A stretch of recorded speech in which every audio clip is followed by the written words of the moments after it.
So last night I was running some boards of American cherry through my bandsaw into strips just like this one. I cut through 2 of these boards, fine, no trouble.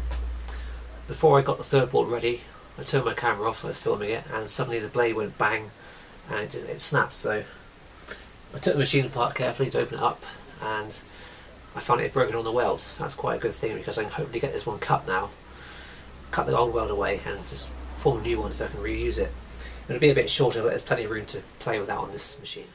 I do have a spare blade for this, but before I put that on, I see a good excuse to look at truing up my Bandsaw Tyre properly.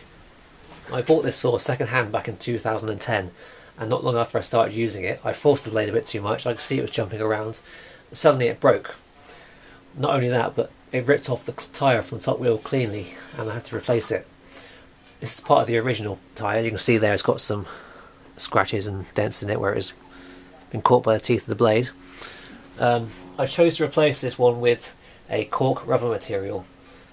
The opinion of the seller and the manufacturer was that you can shape this quite easily with woodworking tools. Now, fitting this was easy. I just used a bit of contact adhesive and cut it to length very carefully.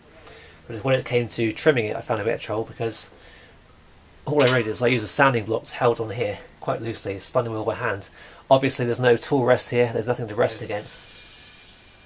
If there's any kind of undulations or inconsistencies within the curve, then I'm going to follow that with my sanding block, and not still going to have those lumps and bumps in there. So what I hope to do now is to use a plain blade in a jig I made last night. So rather ironically, before I cut that wood last night, I actually made this jig for my plain blade to hold it on there. That will sit on top of the machine.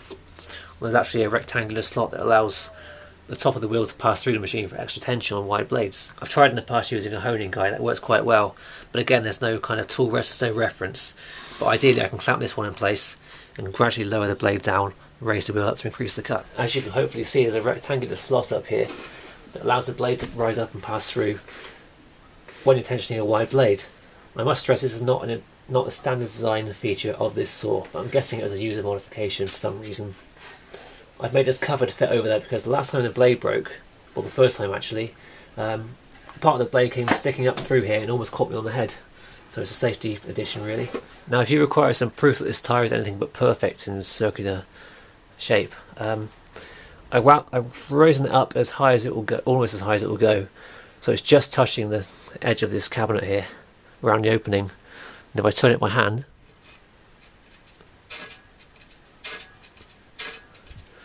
you can hear it just catching, but it's not rubbing completely, you see. There's an easy way to set this jig using spacers as I've shown here. I've got a piece of 12mm MDF to stop me from blunting the tip of the blade, and this jig is resting on top of some thin acrylic, about 1/4 inch thick maybe. So I've set the jig on here, I'll slacken these bolts off slightly, enough so I can slide the blade down. I want to make sure the blade is parallel to that lower surface before I lock it off again.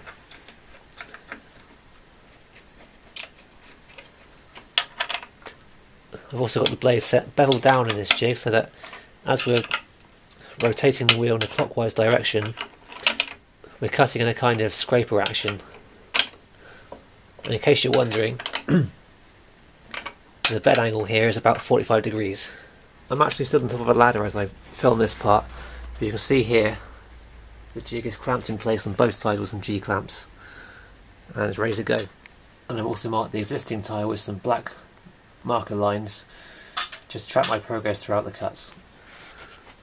I do apologise if the camera's a bit wobbly up here, but I haven't really got a tripod that will go this far up, so you'll have to bear with me I think. Raise the blade slightly, sorry, raise the wheel slightly, just touches the blade. Okay, let's start.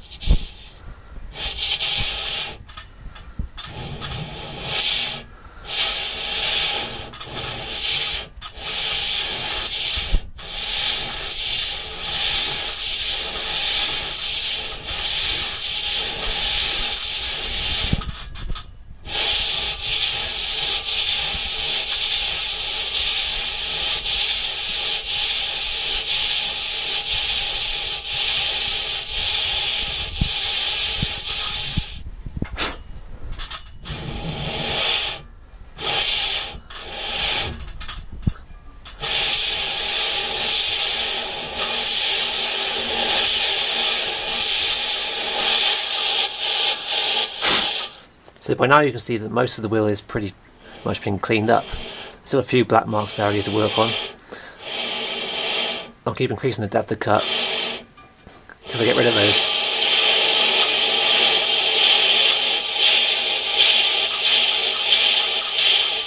Okay, I've just backed the wheel off, lowered it down again. That's looking good to me. If you can see it wobbling from side to side slightly, that's actually an illusion I think, because the edges of these tyres aren't, this tyre isn't perfectly parallel with the edge of the existing wheel. Now that I'm satisfied with the basic shape of the wheel, I'm looking to add the camber, and all I'm doing here is I'm placing the blade down on the old tyre that has a slight camber already. I'm quite fortunate here though, because the angle of this camber actually matches the limitations set by this bolts. I mean, I can set them centrally like so. If I tilt them towards their limitations, that's pretty much perfect on with the angle of this camber on one side. It just so happens here that the width of this slot is about equal to the width of my plain blade, so as long as I keep the back edge of this blade parallel and tight up against the cut edge here on this side, it should be parallel to this width of this tyre each time. I've also set a few pencil or pen marks here for reference.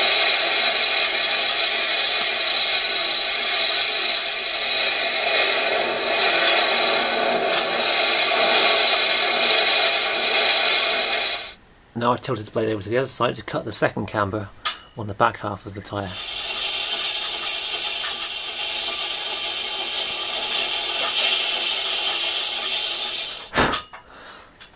What I haven't mentioned so far is that I'm actually counting the revolutions of this blade for this cambered part of the operation.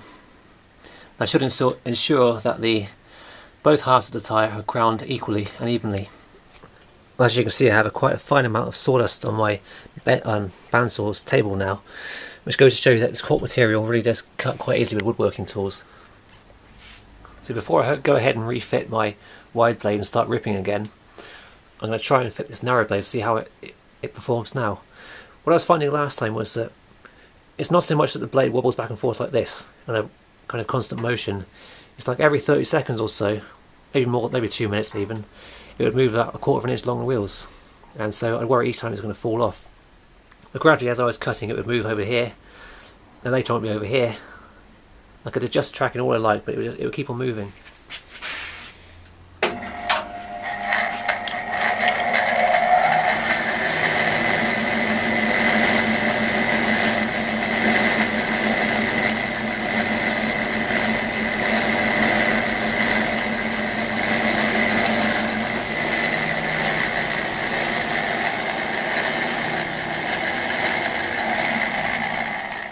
And if you ask me, that's a definite improvement. It looks as though it's running very well indeed. I think it's fair to say that this jig works very well, and it's also very easy to make. It's just 2 bits of tin with 45-degree bevels on each end.